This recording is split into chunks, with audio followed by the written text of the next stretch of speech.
pastor Glauco, pastor da Igreja Batista Moriá, lá em Fortaleza, em Ceará. Ainda vou conhecer Fortaleza, muita alegria.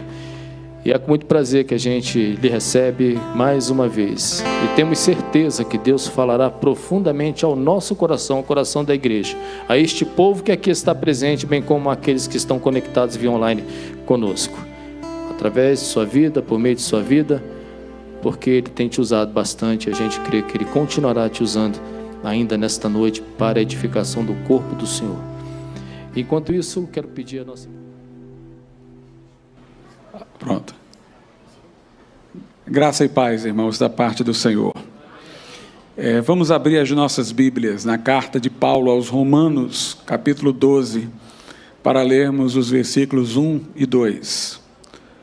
Aos Romanos 12, os versículos de números 1 e 2. Vou fazer uma breve oração nesse momento. Santíssimo Deus, nosso Pai, gratos te somos porque temos a Tua palavra como bússola e mapa para a nossa jornada. Rogamos agora a intervenção de Teu Espírito, a ação poderosa do alto, para fazer essas palavras que hão de ser ditas, ó Pai, terem inspiração e prosperarem no coração daqueles que a ouvirem. Que o Senhor nos abençoe nessa noite e traga salvação, traga santificação e em tudo seja exaltado. Em nome de Jesus. Amém. Aos Romanos 12, versos 1 e 2, diz assim: Rogo-vos, pois, irmãos, pela compaixão de Deus, que apresenteis o vosso corpo em sacrifício vivo, santo e agradável a Deus, que é o vosso culto racional. E não vos conformeis com este mundo, mas transformai-vos pela renovação do vosso entendimento, para que experimenteis qual seja a boa, agradável e perfeita vontade de Deus.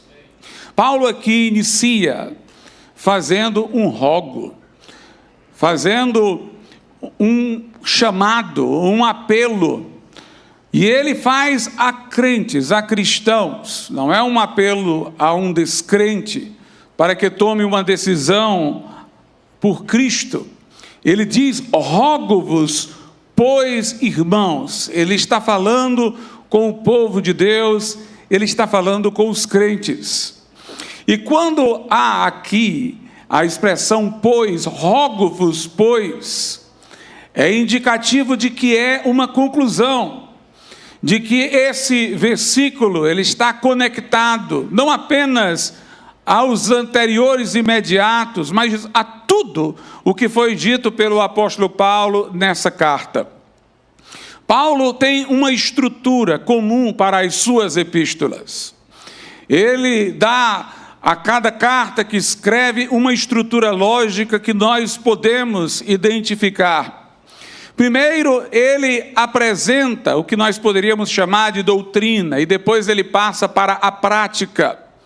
Ou, de outra maneira, primeiro ele diz o que Deus fez por nós, para que depois sejamos convocados a responder a isso que Deus fez pela nossa vida, a agir de acordo com aquilo que Deus realizou em nossa existência. Paulo nunca começa com a ética cristã, com o fazer, com as obras ou com a santificação. Ele sempre começa com Deus, ele sempre começa com o que Deus fez por nós, com o que nós somos em Cristo. Porque para Paulo nós não podemos viver o cristianismo se não formos primeiramente cristãos. Não é que vivendo de forma cristã nós nos tornamos cristãos. É que sendo cristãos aí é possível viver a vida cristã. O tipo de vida que Paulo espera que os crentes vivam, que os salvos vivam, não é possível ao incrédulo. Presume a experiência anterior da regeneração, da justificação. Presume que o crente esteja enquadrado no processo de santificação, seja templo do Espírito Santo, tenha obtido o perdão de pecados. Portanto, nós nunca podemos confundir a ética cristã com qualquer ética secular, por mais bem elaborada que por algum filósofo tenha sido feita. Porque não se presume o homem natural para viver a vida cristã, mas o homem regenerado, o homem transformado. E essa expressão, rogo-vos, pois, é como se ele estivesse dizendo que, em face ao que já tinha dito, agora ele quer uma reação, um comportamento adequado. Tanto que ele diz, rogo-vos, pois, pela compaixão de Deus. Essa compaixão de Deus de que ele fala, é aquela que ele expôs em todos os capítulos anteriores. Na verdade, em Romanos, capítulo de número 1, Paulo mostra a depravação dos gentios, que suprimiram a revelação natural que Deus dá de si pela criação, por causa de sua iniquidade, e se entregaram a toda sorte de depravação. No capítulo 2, ele vai falar dos judeus, que eram hipócritas, conheciam a lei, mas não andavam de acordo. E então no capítulo 3 ele vai concluir que todos pecaram, judeus e gentios, e destituídos estão da glória de Deus, que no tribunal de Deus toda boca estará silente, que o que a lei nos mostrou foi o conhecimento do pecado, não o caminho da salvação.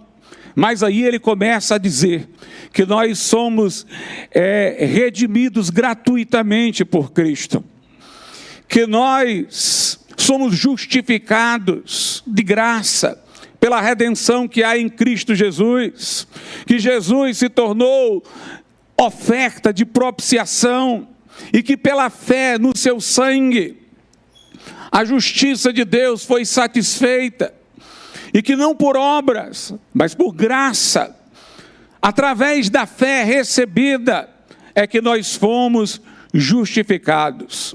No capítulo 4 ele vai insistir ainda mais nisso, através do exemplo de Abraão, que creu em Deus, isso lhe foi imputado como justiça, que não foi justificado por obras, mas pela fé, antes de ser circuncidado, antes de ser caracterizado como o pai da nação, como um judeu pela circuncisão, indicando que na exemplaridade de Abraão, Deus mostrou pretender justificar por graça tanto judeus como gentios.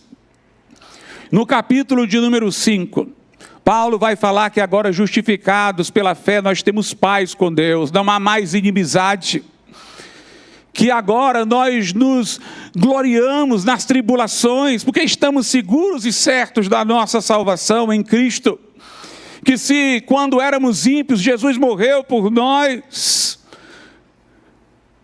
agora, estando já reconciliados com Deus através de Cristo, seremos salvos por sua vida, por sua intercessão contínua a nosso favor, lá no céu. Paulo vai dizer que o crente já se gloria na esperança da glória de Deus. Ele já vivencia por antecipação, por causa da fé, o gozo celeste. Como diz Pedro, a alegria indizível e cheia de glória, o gozo inefável. E aí o apóstolo segue para no capítulo 6 mostrar que essa fé pela qual nós fomos justificados, também nos uniu a Cristo. A morte e ressurreição de Cristo para o crente não é só um fato, mas tornou-se também uma experiência. Nós não cremos apenas que aconteceu, mas nós nos envolvemos no acontecimento.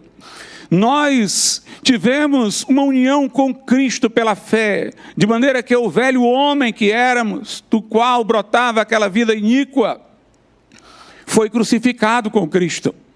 E agora nós fomos plantados na semelhança da sua ressurreição.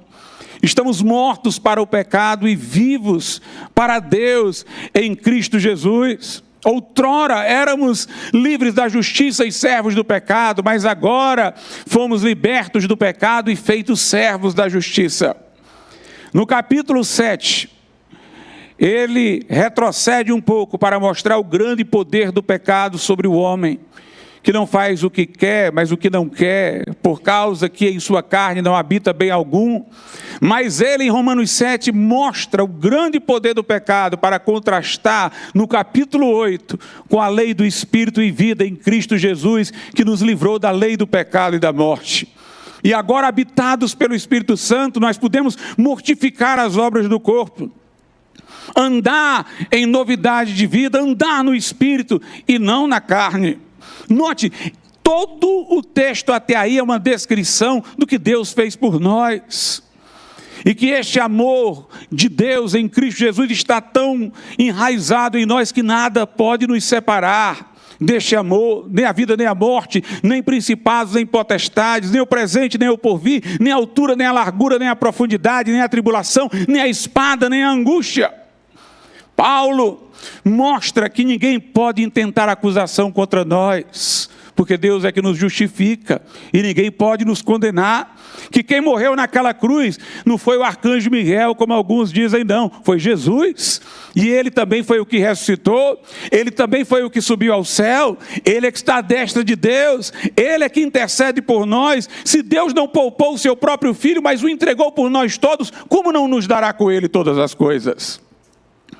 A partir do capítulo 9, 10, 11, Paulo vai mostrar o plano de Deus para judeus e gentios, inclusive escatológico, como Deus governa a história a favor do plano de salvação.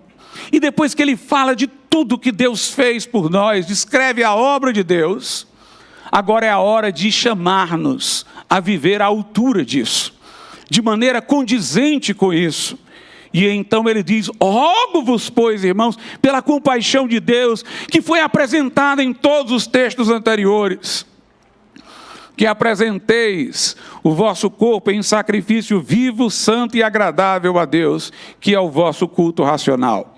Veja como essa é a estrutura das cartas paulinas. Lá em Efésios, no capítulo 4, verso 1, diz assim: semelhantemente, rogo-vos, pois eu, o preso do Senhor, que andeis como é digno da vocação com que fostes chamados. É a mesma coisa. Nos primeiros capítulos da carta aos Efésios, Paulo fala do que Deus fez por nós.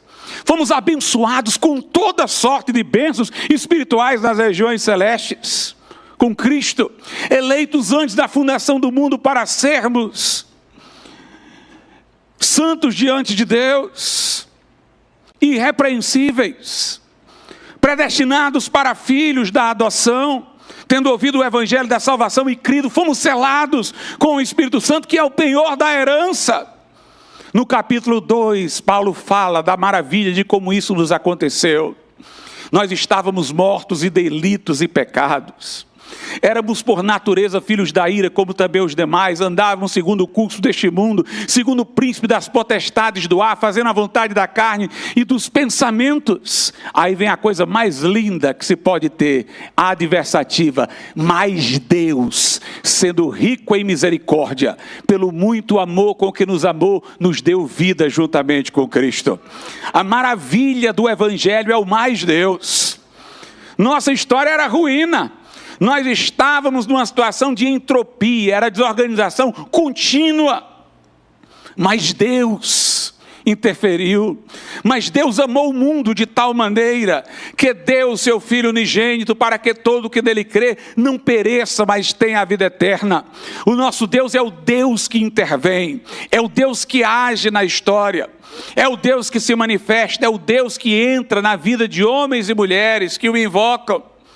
E é mais Deus, sendo riquíssimo em misericórdia, pelo muito amor com que nos amou, nos deu vida juntamente com Cristo. Pela graça sois salvos, nos fez assentar em regiões celestes. Depois de ter dito o que Deus fez, aí Paulo diz agora no capítulo 4, rogo-vos, irmãos, que andeis de modo digno da vossa vocação. Só quem teve essa experiência pode andar de modo digno dela.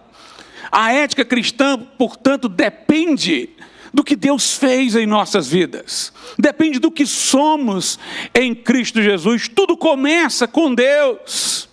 Ele é o ponto de partida. Nós temos apenas que seguir a sua compaixão, seguir o seu amor com os nossos atos, mas tudo começa com o milagre de Deus. Eu quero vos dizer uma coisa, irmãos.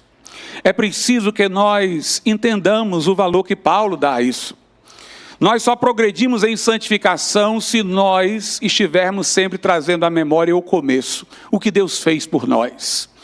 Quantos crentes resmungam pelos problemas da vida, porque nunca leem Efésios 1, abençoado com toda sorte de bênçãos espirituais, predestinado para filho da adoção, eleito antes da fundação do mundo para ser santo e irrepreensível, porque não leu ainda Romanos 8, nada nos separará do amor de Deus que está em Cristo Jesus. Porque nem a vida nem a morte pode nos separar disso. Quem tentará acusação contra os escolhidos de Deus é quando nós reconhecemos o que Deus fez por nós, que nós podemos cumprir aquele versículo que diz, em tudo dai graças.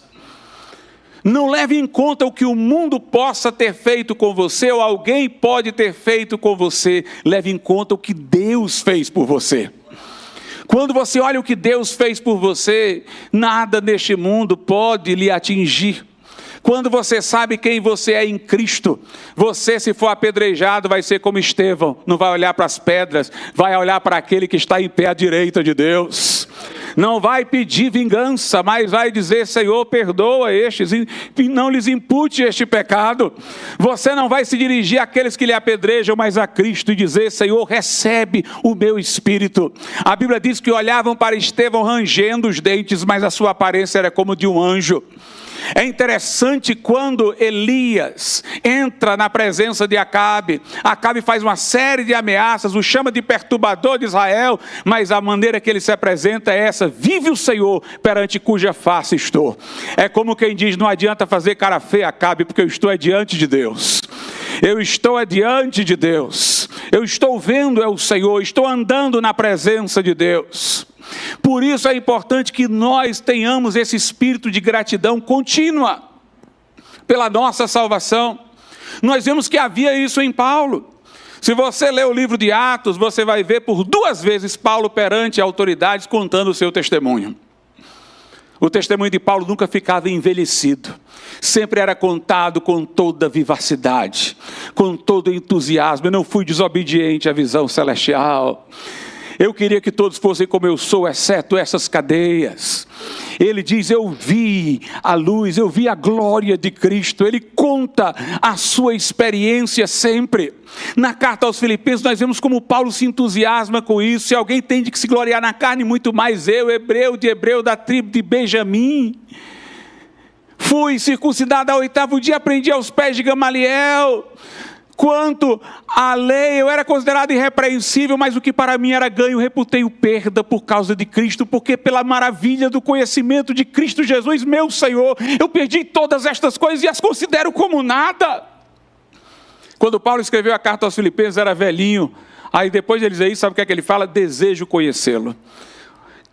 Um homem que já tinha essa vida toda de estrada com Jesus, desejo conhecê-lo, eu quero conhecê-lo mais. Eu quero conhecê-lo mais. Paulo disse uma coisa, eu faço, esquecendo-me do que para trás fica, eu prossigo adiante para o alvo, para a soberana vocação em Cristo Jesus. Meus irmãos, quantos crentes não rememoram a sua conversão? Deus quer que a nossa conversão seja tão marcada, que o batismo representa momento de passagem, a ceia, quando você ingere o pão e o vinho, é o momento de apropriação do sacrifício de Cristo, para que você nunca se esqueça do que Jesus fez com você. É quando nós lembramos disso, que a tribulação deste mundo só pode ser leve e momentânea, porque nós estamos vendo o peso de glória no porvir. Nós temos que ter cuidado para a gente não horizontalizar a nossa visão, para nós não esquecermos do ponto de partida, do que Deus fez por nós. Veja o que Pedro diz na sua epístola. Pedro fala o seguinte, na segunda epístola de Pedro, capítulo 1, ele diz assim a partir do verso 8, porque se em vós houver e aumentarem estas coisas, não vos deixarão ociosos nem estéreis no conhecimento de nosso Senhor Jesus Cristo. Ele está preocupado de que os crentes aumentem, cresçam em santificação, e não sejam estéreis. Mas aí ele diz no verso 9, pois aquele em quem não há estas coisas, aquele que não está multiplicando, crescendo, produzindo depois de 30, 60 e a 100, pois aquele em quem não há estas coisas é cego, nada vendo ao longe, havendo-se esquecido da purificação dos seus antigos pecados. É interessante que Pedro diz, é cego, para dar um impacto, aí depois ele corrige, porque ele sabe que está falando com crente, chamar crente de cego é muito sério, né? Aí ele diz, só vendo ao longe. É cego relativamente, ficou míope. Não vou dizer que você é cego igual o incrédulo, mas você ficou míope, não consegue ver ao longe o começo, lá, quando os seus pecados foram purificados. Só vê o dia de hoje, que foi atribulado. Não consegue mais ver lá no começo. Se você quer crescer e produzir, você tem que ser um novo convertido todo dia, no entusiasmo. A graça de Deus nunca pode ser um fato passado, mas um fato presente. Paulo era um homem contagiado pela sua conversão.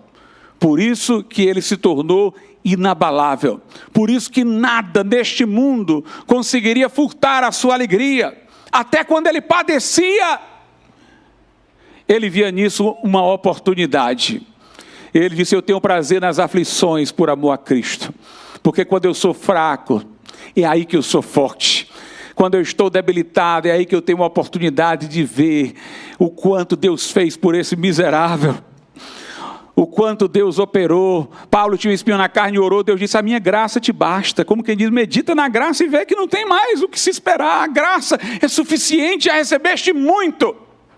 Através da graça, o salmista diz, a tua graça é melhor do que a vida. Um entusiasmo com a graça de Deus, com a salvação em Cristo. Interessante que nós temos lá na segunda carta aos Coríntios, pelo capítulo 12, o currículo de Paulo. O currículo dele não é mestrado, doutorado. Quando ele fala da incredulidade, ele diz, aprendi aos pés de Gamaliel. Mas o currículo dele agora é outro. Eu estive no abismo, recebi 40 chicotadas menos uma. Fui perseguido pelos judeus, estive em perigo entre os falsos irmãos, perseguido por gentio, desci de um muro dentro de um cesto. Esse era o currículo de Paulo, tudo isso por amor ao meu Senhor. Aqui ele diz em Efésios, eu, Paulo, prisioneiro de Cristo, como quem tem prazer de ser prisioneiro, cativo de Jesus, rogo-vos que andeis de modo digno da vossa vocação. Assim como Paulo, Pedro também entende que para nós prosseguirmos é preciso que estejamos certos de que tivemos uma experiência autêntica de salvação e que ela esteja bem ativa na nossa memória. Pedro diz o seguinte, na primeira epístola de Pedro agora, capítulo 2, a partir do verso 1. Deixando, pois, toda malícia, e todo engano, e fingimentos, e invejas, e todas as murmurações, desejai afetuosamente, fervorosamente, como meninos novamente nascidos, o leite racional, não falsificado, para que por ele vades crescendo, se é que já provastes que o Senhor é benigno. Ou seja, se vocês não provaram, esqueça tudo que eu tinha para dizer. Ignorem o que eu disse, porque só tem sentido crescer quem nasceu. Só tem sentido progredir nisso quem provou que Deus é bom. Provou, experimentou e sabe que Deus é bom, que Deus é maravilhoso. Nós temos, irmãos, que trazer na mente a nossa experiência de conversão e o que nos aconteceu ali. A todo momento é o impulso da nossa santificação. Se nós o amamos, é porque ele nos amou primeiro. O bispo Riley de Liverpool, anglicano, ele dizia, tem crentes introspectivos que ficam olhando para dentro do seu coração e se perguntando, o quanto eu amo a Deus? Será que eu amo a Deus o bastante? O bispo Riley disse, esqueça isso. Não olhe para o seu coração, pense em quanto Deus ama você. Porque o quanto você foi capaz de avaliar do que Deus ama você, é o que você ama a Deus. É recebendo dele que nós damos. Se nós o amamos, é porque ele nos amou primeiro. O crente que vive em santidade é o crente que se regozija na salvação. Na Bíblia é quase que um mandamento, regozijai-vos. Outra vez digo, regozijai-vos. É nosso dever meditar na graça do Senhor, no que Ele fez por nós, para que nós tenhamos este impulso que nos faz seguir adiante, reconhecendo que o Senhor é bom, reconhecendo que Ele nos resgatou, nos tirou do lamaçal de pecado, colocou os nossos pés sobre a rocha. É interessante que na primeira carta de Paulo aos Coríntios, capítulo 2, Paulo diz que Deus nos deu não o Espírito do mundo, mas o Espírito de Deus para compreendermos as coisas que gratuitamente nos foram dadas. Foi tanta coisa que você recebeu no dia que se converteu, que você não sabe de tudo. Eu garanto que no dia que alguém aceitou Jesus, não soube que foi abençoado com toda sorte de bênçãos espirituais nas regiões celestes, talvez não tenha entendido ainda que era um filho da adoção. Nós temos que progredir em conhecer o que Deus fez por nós, o buraco em que nós estávamos, e como o Senhor, com mão forte e braço estendido, nos arrancou de lá. É na força dessa gratidão que vem a devoção, que mobiliza uma vida de santidade. Então, Paulo diz assim aos Romanos, voltando lá para o texto, capítulo de número 12, rogo-vos, pois, irmãos, pela compaixão de Deus. Esse versículo tem sido usado por alguns para tirar qualquer elemento emocional da relação com Deus, porque no final, Paulo diz que nós devemos, pela compaixão de Deus, apresentar o nosso corpo em sacrifício vivo, santo e agradável, porque este é o culto racional. Alguns dizem, o culto é racional. Não tem elemento aqui emocional na história. Você tem que seguir a Cristo pela razão. Mas não parece ser isso que Paulo está dizendo. Primeiro, a expressão rogo-vos é um apelo. É um apelo, e um apelo você faz ao coração, não à cabeça. E quando ao fazer este apelo, rogo-vos, ele se refere à compaixão de Deus, ele quer que nós fiquemos deslumbrados com o amor que Deus nos teve. Ele está fazendo um apelo ao coração. Paulo quer mobilizar os nossos afetos.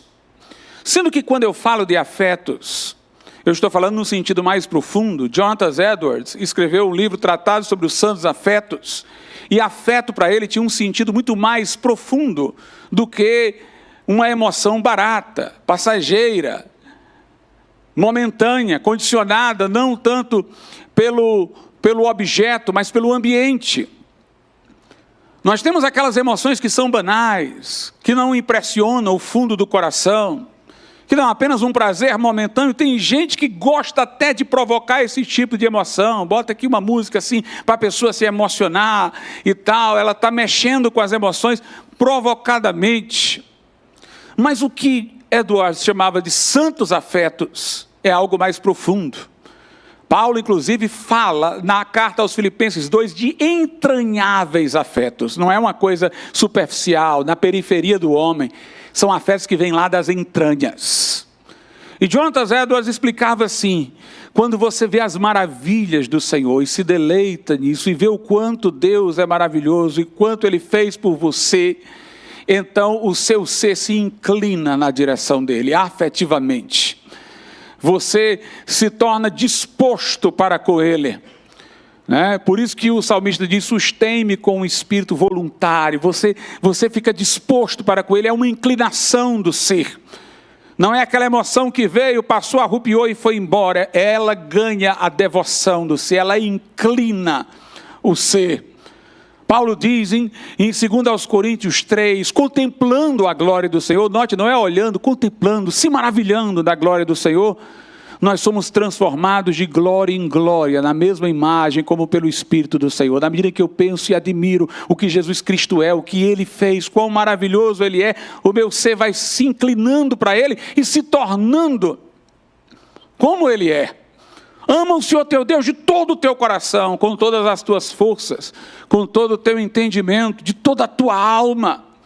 Deus quer um coração aquecido, Deus quer fervor de espírito.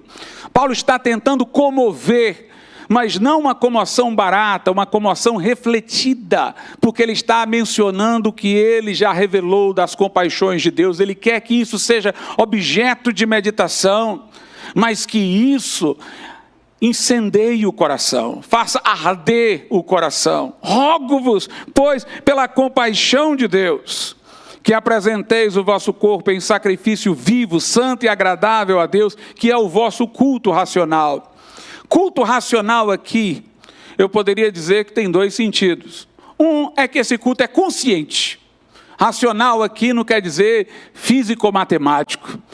Não quer dizer que eu vou me apresentar a Deus como se fosse um físico convencido pela demonstração de uma fórmula.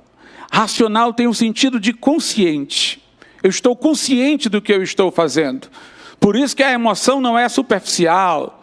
É uma emoção que é fruto de uma reflexão, é um afeto que está lá no coração, porque eu entendi as compaixões de Deus para comigo.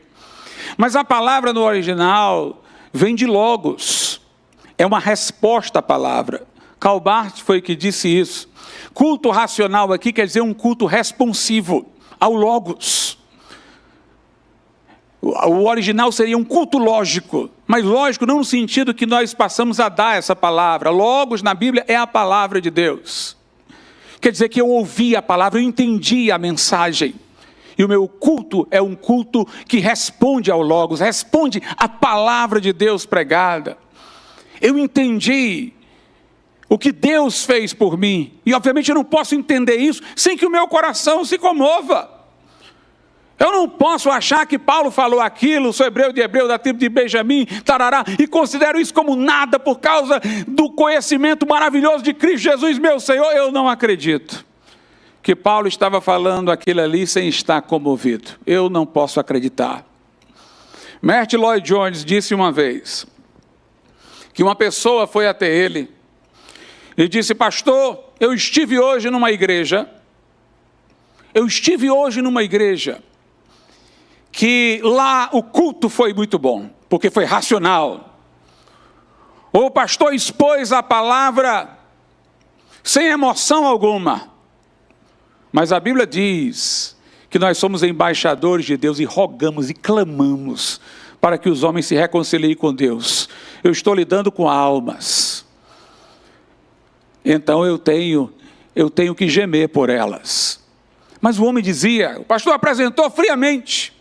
Várias pessoas atenderam o seu chamado, o seu apelo no final e foram sem mostrar nenhuma emoção. Então ali eu sei que foram conversões reais. E o Dr. Martyn Lloyd-Jones, da capela de Westminster, olhou para aquele homem e disse: me diga uma coisa, quer dizer que você está dizendo que essas pessoas que ouviram esse pregador, naquele culto descobriram que elas estavam indo para o inferno, que elas não sabiam antes, que elas eram terrivelmente pecadoras, incapazes de salvarem-se, e isso não as angustiou?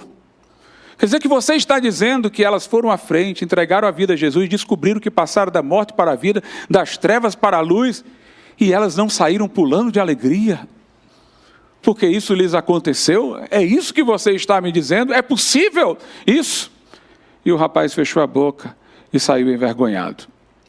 Dizem que na Inglaterra, da época de Spurgeon, um curioso foi visitar a Inglaterra e visitou a igreja em que Spurgeon pregava, mas antes visitou a igreja de um grande pregador da Inglaterra, que todos diziam que era um homem de grande retórica, um erudito, culto. E ele quis ver a igreja de um e de outro, ouvir a pregação de um e de outro. E alguém indagou: como é que foi? Ele disse: bem, do primeiro que eu fui, eu fiquei impressionado. O homem tinha uma erudição, uma retórica, um tom de voz que se mantinha no equilíbrio até o fim. Quando eu saí de lá, eu dizia: que pregação maravilhosa, que expositor incrível. E o homem disse: quando você foi na igreja de Spurgeon? Ele disse: quando eu fui lá, ele começou a falar de Jesus, aí eu esqueci que ele existia. E quando eu saí de lá, eu saí só dizendo o seguinte: que Jesus maravilhoso, que Jesus glorioso é esse. Deus tem que comover o nosso coração. Rogo-vos, pois, irmãos, pela compaixão de Deus, que apresenteis o vosso corpo em sacrifício vivo, santo e agradável a Deus, que é o vosso culto racional. É interessante que aqui diz para a gente apresentar o corpo. É, meus irmãos, um convite à consagração para serviço essa passagem. Ou seja, é a nossa existência no corpo que tem que ser oferecida a Deus. A existência presente para serviço. Eu deduzo que isso daqui é para serviço pela continuidade. A partir do verso 4 ele vai dizer, porque assim como em um corpo temos muitos membros, e nem todos os membros têm a mesma operação, assim nós que somos muitos, somos um só corpo em Cristo, mas individualmente somos membros uns dos outros, de modo que tendo diferentes dons, segundo a graça que nos é dada, se é profecia, seja ela segundo a medida da fé, se é ministério, seja ministrar, se é ensinar, haja dedicação ao ensino, ou o que exorta, use esse dom em exortar, o que reparte, faça com liberalidade, o que preside com cuidado, o que exercita misericórdia com alegria. Então eu deduzo pelo contexto que ele está chamando o crente para se alistar no exército de Deus. Para dizer, Senhor, tu fizeste tudo isso por mim. Agora eu quero fazer alguma coisa por ti. Agora eu quero consagrar a minha vida. Eis-me aqui, Senhor, como disse o profeta Isaías, envia-me a mim. Nós temos que consagrar a Deus a nossa existência, irmãos. Ele é digno disso. Ele é digno de que essa existência aqui na terra que você tem, seja dedicada à glória dele, à obra dele, à expansão do evangelho dele, por tudo que ele fez, por tudo que ele fez com você. Alexander Duff foi um grande missionário escocês. Ele foi à Índia pregar o evangelho. E quando ele estava muito velho, adoentado, ele voltou à Escócia. E reuniram-se inúmeros jovens evangélicos, universitários, para ouvir aquele ancião. E ele naquele dia pregou explicando tudo que estava acontecendo na Índia, a obra que ele havia feito lá e como aquelas pessoas careciam de Deus e de salvação. E ele disse, agora vocês que foram alcançados pela graça de Deus, quem de vocês vai continuar o que eu comecei? Vai para lá, vai alcançar aquele povo com a mensagem do evangelho. Ele foi incisivo, emotivo no seu apelo, estava muito quebrantado, chorava e ninguém se apresentava. Ele ficou tão abalado que sentiu-se mal e quase desmaiava. Os médicos correram, seguraram, tiraram ele do ambiente e disseram, você não pode mais falar. Quando ele melhorou um pouco, ele disse, leve-me de volta. Quando ele entrou novamente, os jovens se levantaram todos para aplaudi-lo pela sua perseverança. E ele disse, eu voltei para perguntar de novo, quem vai? Quem vai assistir aquele povo? E ninguém respondia. Aí ele disse, se ninguém vai, eu quero que me levem de volta para a Índia. E estendam o meu corpo às margens do rio Gange. E ali, eu talvez vou dizer umas poucas palavras, mas aqueles homens vão saber que alguém os amou e quis a salvação deles. Quando ele disse isso, um jovem se levantou e disse, eu vou. Outro se levantou e disse, eu vou. E muitos missionários brotaram naquele dia. Isso porque se comoveram, irmãos, com o amor de Deus manifesto pelo coração deste homem. Mas você tem que se lembrar do amor que Deus teve por você pessoalmente. Rogo-vos, pois, irmãos, pela compaixão de Deus, que apresenteis o vosso corpo em sacrifício vivo, santo e agradável a Deus, que é o vosso culto racional. Mas para eu apresentar-me a Deus, diz o texto que o meu sacrifício que não é morto, eu não vou ser imolado, eu vou apresentar a minha existência para servir a Deus, tem que ser um sacrifício santo, vivo, santo e agradável. E a maneira de eu ser santo é a que consta no verso 2. E não vos conformeis com este mundo, mas transformai-vos pela renovação do vosso entendimento, para que experimenteis qual seja a boa, agradável e perfeita vontade de Deus. Conformar-se significa tomar a forma do que está ao lado. Tomar a forma que está aqui, do meu lado. Conformar. A Bíblia Sagrada, lá em Efésios 2, diz que antes de sermos crentes, nós andávamos segundo o curso deste mundo. Isso dá a impressão de uma correnteza, né? De um rio. Nós éramos modelados pela maneira habitual dos homens. Nós éramos conduzidos pelas modas de pensamento. Nós estávamos sempre do lado majoritário. Mas ele diz, não vos conformeis com este mundo, mas transformai-vos pela renovação do vosso entendimento. A palavra transformai-vos aqui, metamorfo, é a mesma palavra para a transfiguração de Cristo. Significa mostrar uma forma exterior que brota de uma condição interior. A divindade de Jesus reluziu no seu corpo, lá no Monte da Transfiguração. Deus renovou a nossa mente, irmãos. Nós temos a mente de Cristo. Mas isso tem que se expressar. Do nosso interior fluirão rios de água viva. Esses rios não podem ser represados, eles têm que fluir. Eles têm que fluir.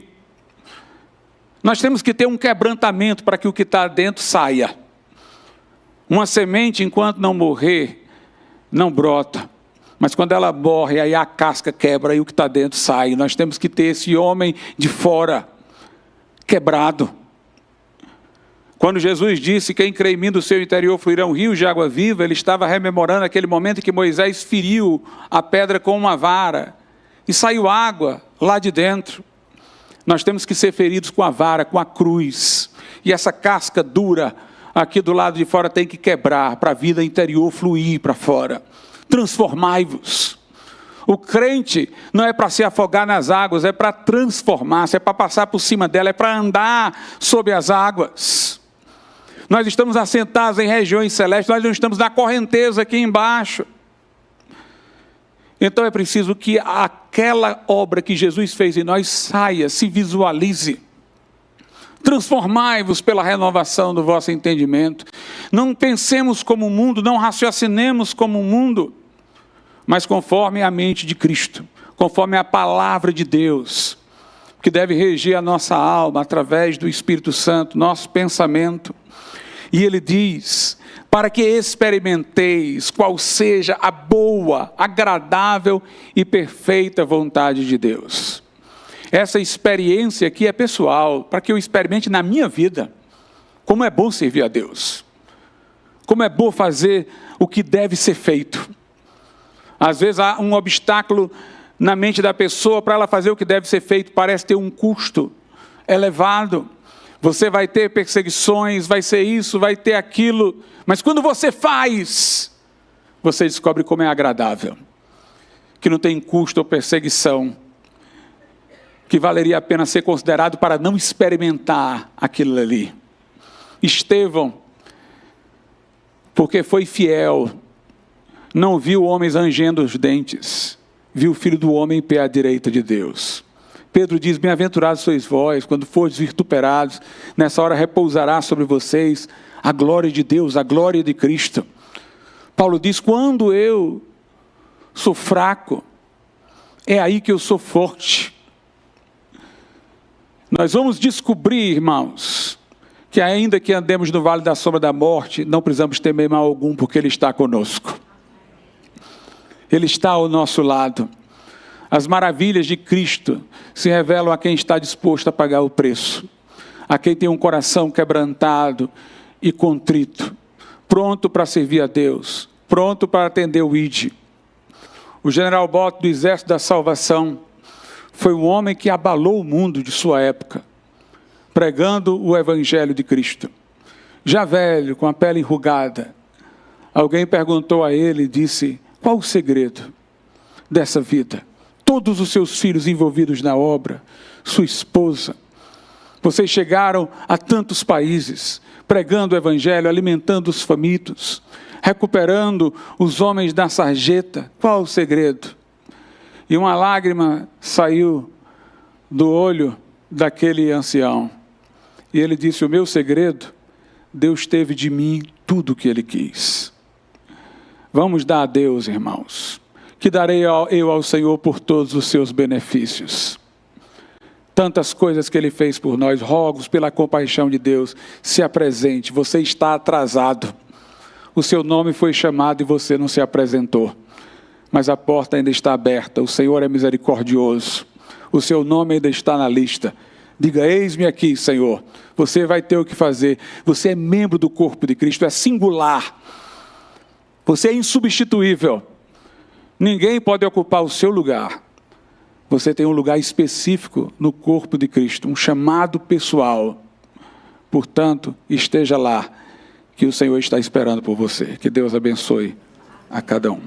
Soberano Deus e Pai, que Tua palavra seja aplicada aos nossos corações e que saiamos daqui em maior prontidão de Te obedecer e ouvir a Tua voz. Dá-nos assim a Tua graça, ser conosco, em nome de Jesus. Amém.